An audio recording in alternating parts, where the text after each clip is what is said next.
Buen día a todos y estoy con mucho placer entre ustedes. Luis Franco para mí era una lectura de juventud que dejé durante mucho tiempo y afortunadamente la volví a encontrar en estos años. Eh, Como ocurre con todos los escritores que ya no están para sostener su obra, salvo los que tuvieron un fuerte apoyo de medios de comunicación o por cualquier otra eventualidad que fuera, Luis Franco permanecía secretamente en la memoria de los que fuimos sus lectores casi adolescentes, diría. Y yo lo reencontré pasados los años 2000, y especialmente cuando estuve en la biblioteca tuve la oportunidad de publicar uno de sus ensayos y ahora prologar el Hudson a caballo, que me parece que es uno de sus grandes libros porque es ni más ni menos que la reescritura de Allá lejos hace tiempo.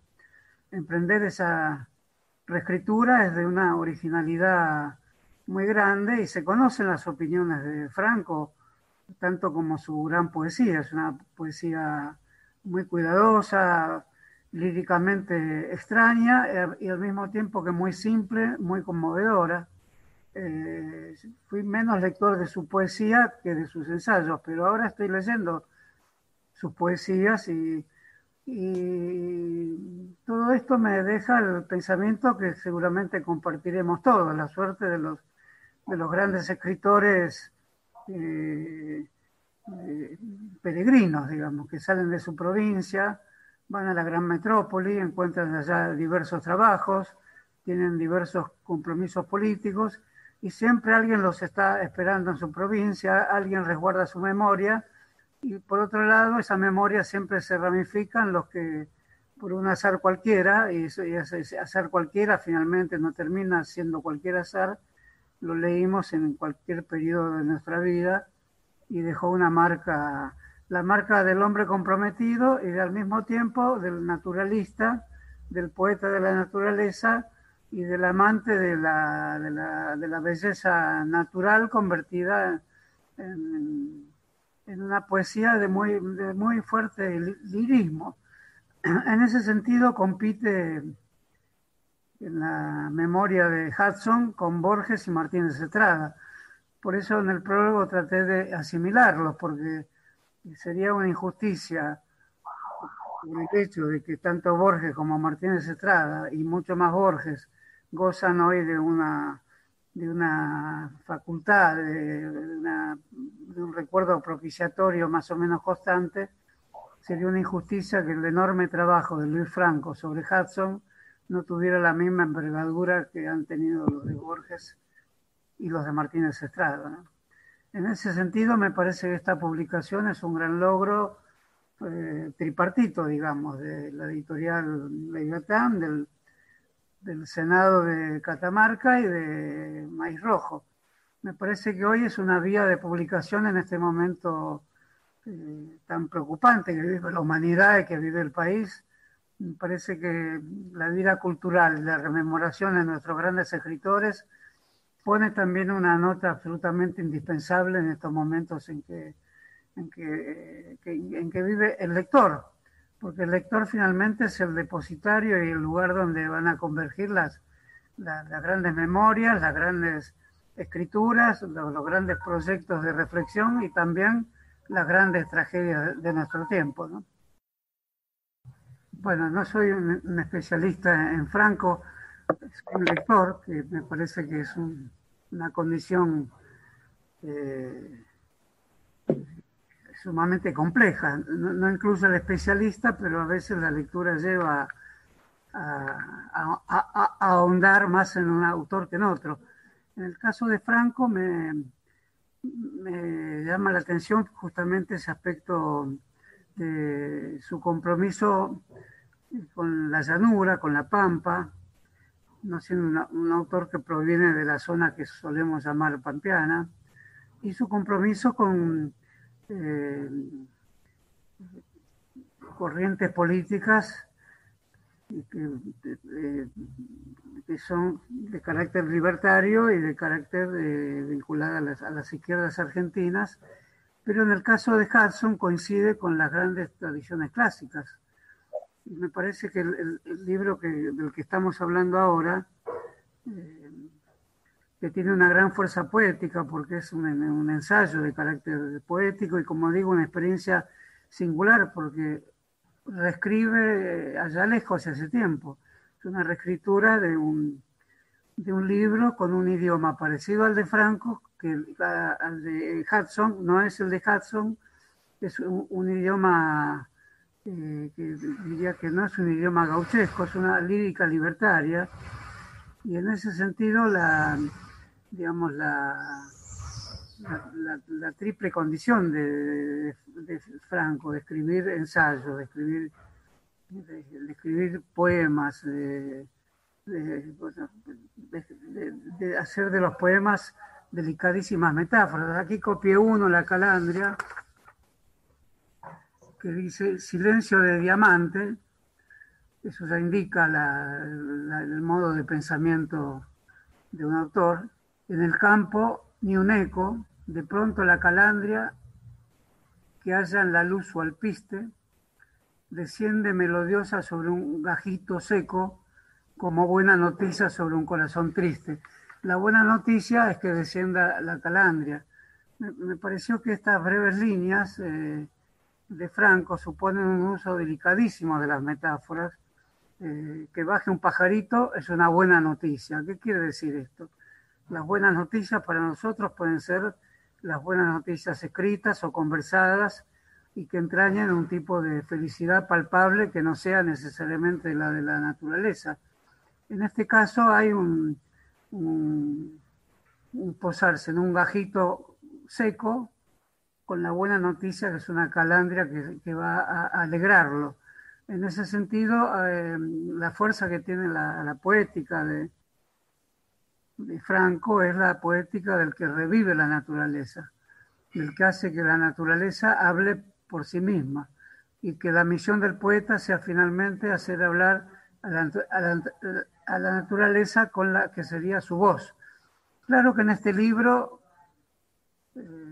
ensaya también ligarlo a las grandes fórmulas de la filosofía europea, por ejemplo a Spinoza, también a Nietzsche.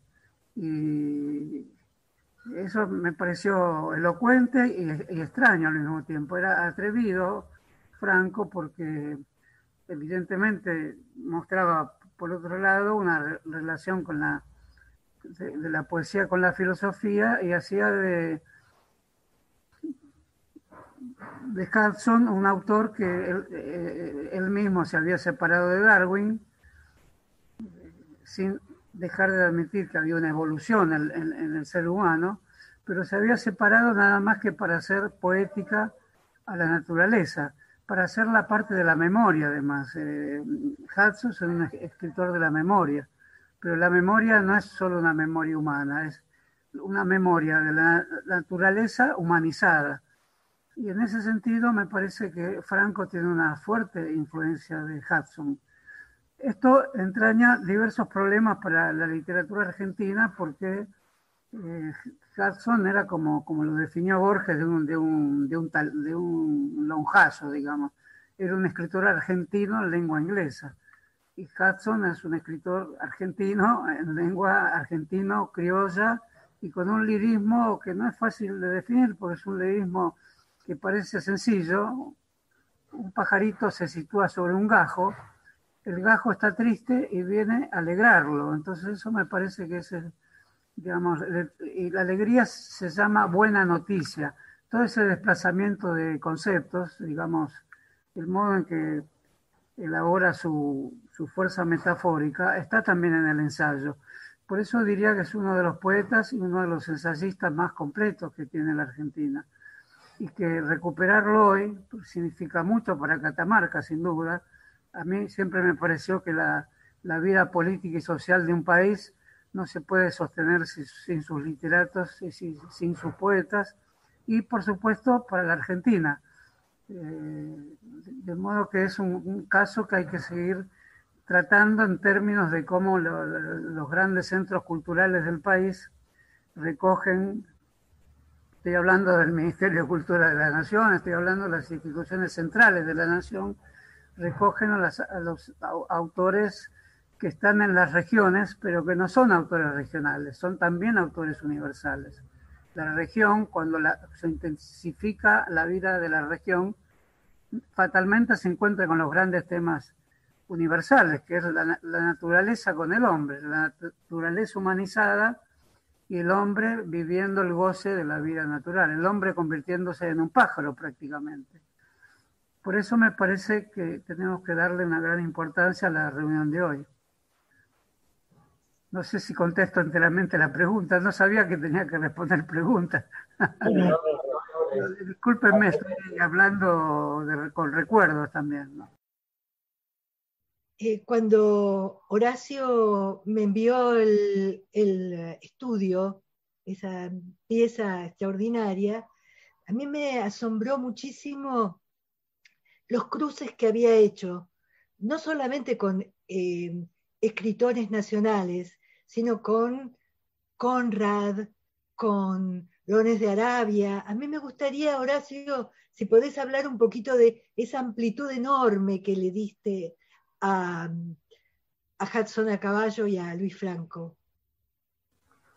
Bueno, Franco, Hudson a caballo tiene varias dedicatorias. La que recuerdo es la de Cunningham Graham, que fue un amigo joven de Hudson y un hombre de a caballo en la Argentina también. Murió en los años 20 y era un escocés nacionalista.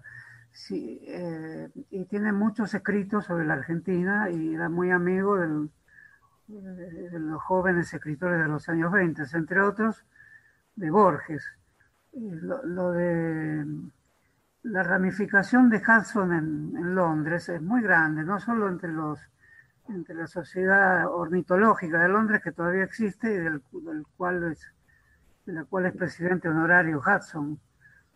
Hay una fuente en el Hyde Park que es para que se posen los pajaritos de Londres, que cada vez quedan menos, pero bueno, hay pajaritos en Londres también. Ahí en el Hyde Park es como un monumento a Hudson, ¿no? Lo curioso de Hudson es que vivió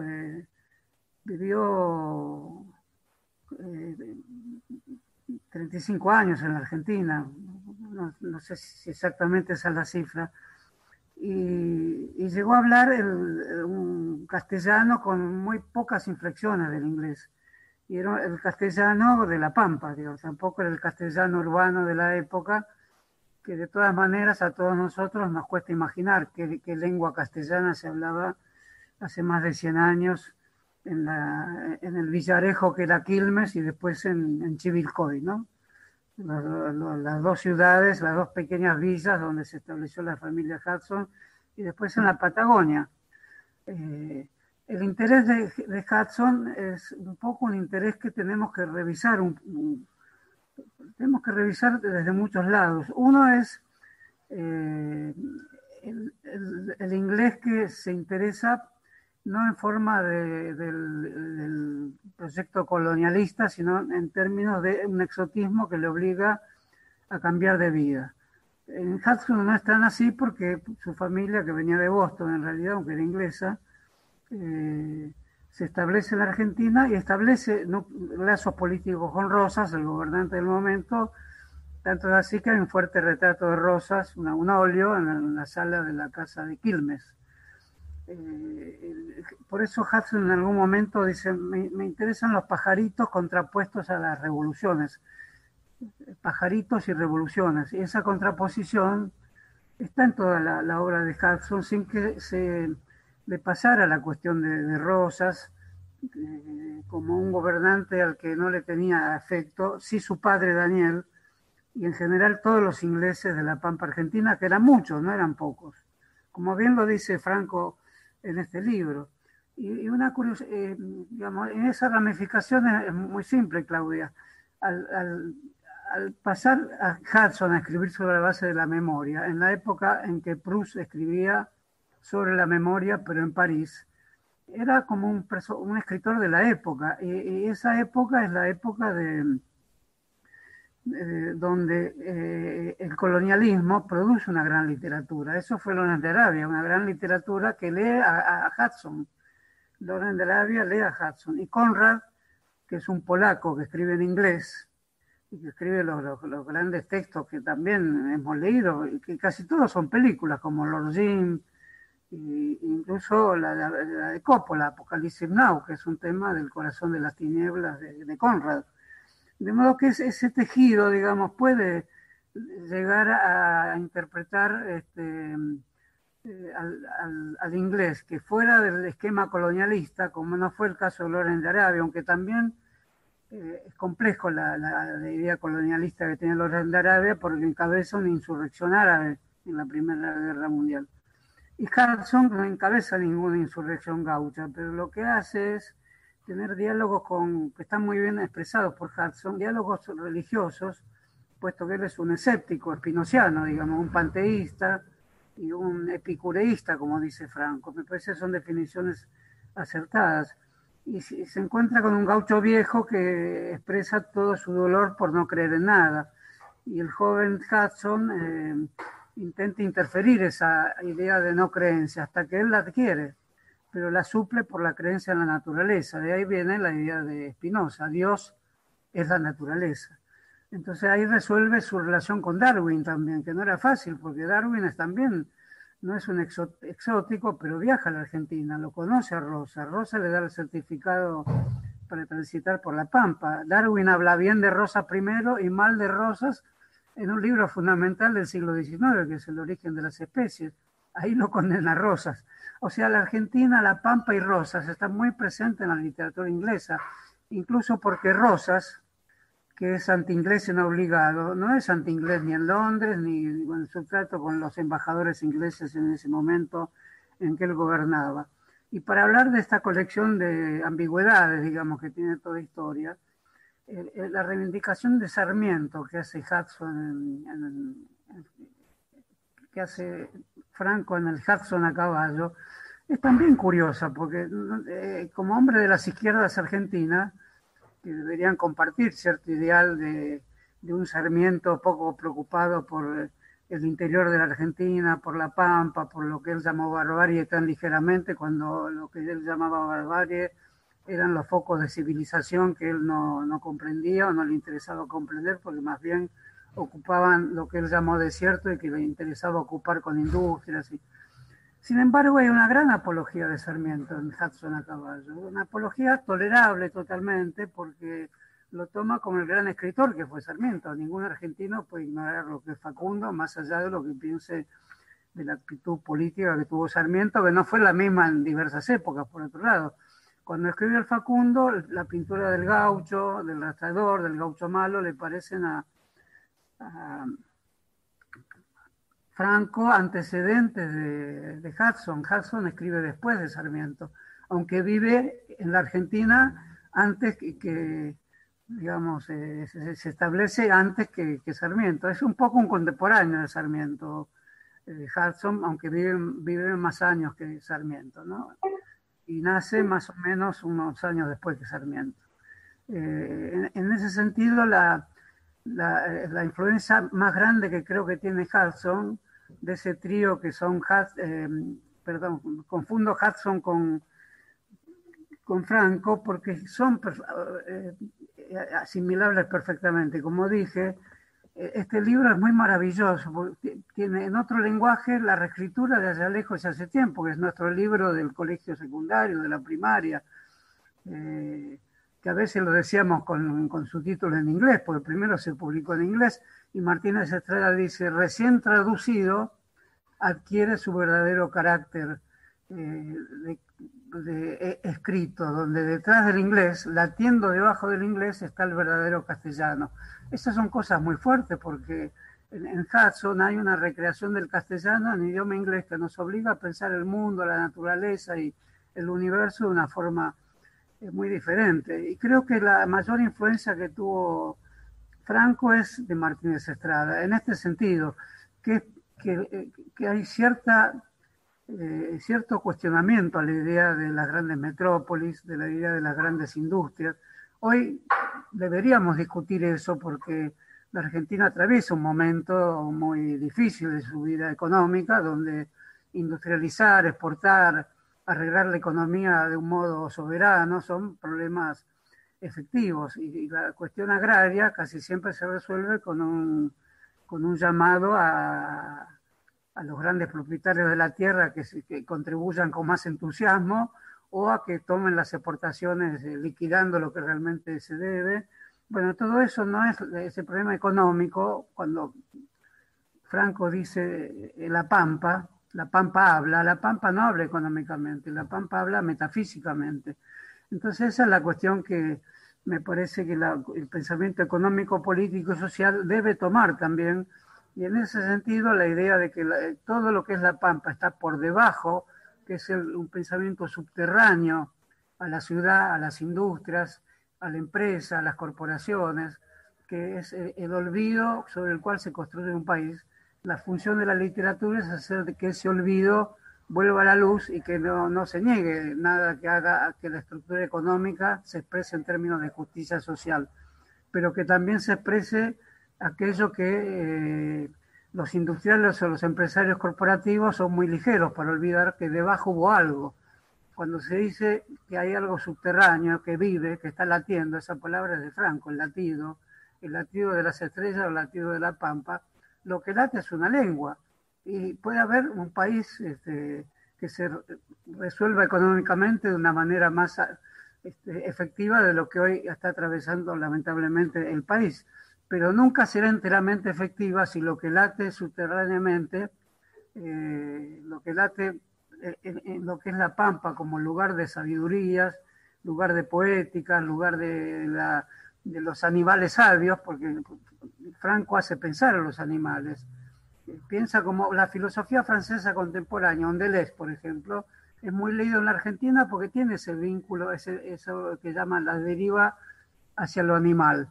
Y Franco ya lo había hecho de taquito, digamos, todo eso. Lo había hecho en un lugar donde hay realmente animales, avestruces, el flamenco en Chivilcoy es extraordinario cuando levanta las alas y hay el homenaje poético de Franco, de Franco a Hudson, es justamente ese momento donde el flamenco abre las alas con sus patas tan frágiles y produce una especie de conexión de la naturaleza con la historia y con la sociedad. Esas conexiones son las que busca Franco y son las que busca Martínez Estrada, otro autor del subsuelo también, de que el subsuelo, que es la Pampa, está por debajo de las ciudades y que las ciudades son ciudades inhóspitas y ajenas simplemente porque quieren serlo, porque bastaría que recuerden que por debajo hay un lenguaje y una historia llamado la Pampa, o se puede llamar el campo, o se puede llamar la vida ingenua y rural, pero que no tiene de ingenua nada, porque ahí hay sabidurías y hay los dioses, hay un politeísmo también. Entonces todas esas cuestiones están presentes en este libro, y el trípode Franco, Quiroga, Martínez Estrada es fundamental para eso. Y Lugones también, como bien decía el compañero de Mar del Plata, también porque el lector argentino hoy debe omitir de la manera en que pueda, por supuesto no siempre se puede y se quiere, los compromisos políticos que tuvieron los grandes escritores. De Lugones se puede decir cualquier cosa en materia política, pero es un escritor mitológico, digamos. Creía que la Argentina descendía de los mitos griegos. Uno puede hasta cuestionar eso, pero está dicho con tanta delicadeza y dignidad que no podemos pasar por alto los grandes escritores mitológicos, porque si no seríamos un país solo economicista, solo desarrollista, y no hay desarrollo nacional y político soberano si no están esos temas, los temas que están debajo, que es la vida real popular, que son las grandes metáforas escondidas en el habla popular, que llamamos la Pampa, como lo llama Franco, pues se puede llamar con el nombre territorial que cada uno elija. Ese saber subterráneo, cuando emerge, baña y dignifica todas las políticas culturales autónomas y económicas autónomas que quiera desarrollar un país. Y por último recuerdo otro que no tiene mucho que ver, o quizás nada, pero que también dice lo mismo del subsuelo, que es Scalabrini Ortiz, el subsuelo de la patria sublevada. Hay que buscar ahí, en el subsuelo. Scalabrini Ortiz lo buscaba más en las ciudades, donde salía la masa social popular que había sido ignorada. Pero si se lo busca en el campo a la vez que en las ciudades, ahí se encuentra ni más ni menos que la poesía, la literatura, una poética de lo nacional, democrático y libertario que debe estar presente cualquiera sea la política económica que se haga. Por eso las elecciones políticas de Franco, que eran de izquierda, o anarquistas o trotskistas, también tienen un subsuelo que lo conecta con Sarmiento, con Martínez Estrada, personas que no tenían esa afiliación, de modo tal que las afiliaciones políticas son importantes, pero cuando está la poesía por delante y un proyecto de nación más libre por delante, evidentemente hay que tomarla como un elemento más de los tantos de los que habla la literatura y la poesía, y el teatro también, ¿no? Bueno, ya me alargué demasiado, discúlpenme. Estoy muy a gusto acá y les agradezco mucho la invitación, ¿no? Yo cuando lo leía, Hudson, con tu prólogo, no podía dejar de pensar y de leerlo espejadamente con el Facundo, pero no cualquier Facundo, el que tiene el estudio introductorio de José Pablo Feynman. Es un libro que las introducciones y los estudios preliminares influyen en el abordaje de la obra, y mucho más siendo un clásico. Quiero ver si hay alguna reflexión en esa lectura espejada, y es que si podemos aspirar a que Hudson a Caballo se posicione como un libro, no sé si de culto, pero algo que no pueda no leerse en el gen constitutivo de esa argentinidad.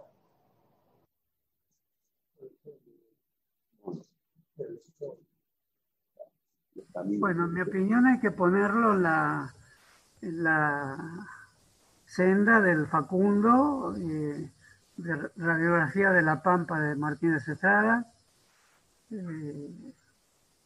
Seguramente mejor no abundar, pero poner esa serie porque Facundo no es solo que le interesaba la civilización árabe a Sarmiento, sino que había una corriente, la corriente romántica europea, digamos, había construido una Arabia específica vista con los ojos de los escritores románticos europeos, sobre todo Goethe, y Sarmiento toma esa beta, por eso las caravanas, lo que Sarmiento llama el desierto, dirigida por los capataces criollos, las llama caravanas de beduinos, y los amigos de Sarmiento era habitual que le dijeran que había escrito un libro sobre beduinos, pero en realidad la fuerza que tiene el libro es que compara la pampa argentina con otra pampa. La palabra pampa creo que es de origen mapuche, no estoy muy seguro. Parecería que es el castellano habitual fluido o no fluido que hablábamos nosotros, pero la palabra no es del castellano. Y Sarmiento es un exotista también. Cuando describe a los gauchos es quizás la mejor parte del Facundo, pero cuando hace la pintura de Quiroga y la de Rosas, por más que es muy adversa, se nota la formidable pluma que hay ahí. Entonces, sin Facundo no hay ensayo argentino, sin Sarmiento no hay el Sarmiento de su juventud, no el Sarmiento de conflictos y armonías de razas, que es más cientificista, más positivista y por lo tanto más racista. Pero el Facundo es un libro totalmente incorporable a nuestro acervo de lecturas por el nivel de espontaneidad elevada que tiene su escritura, que los exilados unitarios de Montevideo lo criticaron porque no era científico, porque no había género para ese libro. El género es el ensayo y no es un libro científico. Tampoco es un panfleto, aunque quiso ser un panfleto. Es un libro eximio de una escritura que no tiene demasiada similitud con ninguna otra del siglo XIX. Martín Fierro es otra cosa, el Matadero es otra cosa. Lo de Sarmiento es el civilizado que dice combatir a la barbarie y que sin embargo la comprende como la cuerda íntima y profunda de su escritura. Por eso es un formidable dilema Sarmiento, porque es la civilización con la barbarie adentro y con una barbarie que hace cosquillas permanentemente en la panza de la civilización y está en condiciones de transformarla. Lo mismo pensó Martínez Estrada, que es un discípulo de Sarmiento muchos años después. No tantos, digamos, casi 80 años después. Y creo que Franco está entre los dos. Por eso me parece que hoy habría una gran oportunidad, hoy que es un momento incierto en el mundo y también en la Argentina. En los momentos de incerteza, por supuesto que tiene que venir la ciencia y todos estamos ansiosos de su palabra en relación a una vacuna. Y por supuesto que tienen que venir los mejores economistas a garantizar la vida de los habitantes con una economía digna.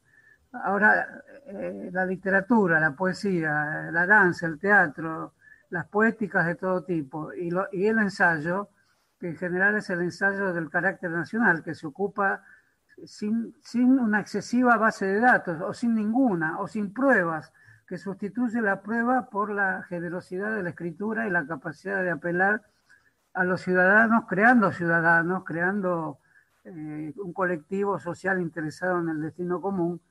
Bueno, ese tipo de ensayos muchas veces la universidad, muchas veces el CONICET, no siempre, pero tienden a proscribirlo, olvidándose de que es la viga maestra del pensamiento político literario argentino. Y Luis Franco está inscripto con las letras mayores en ese pensamiento, ¿no?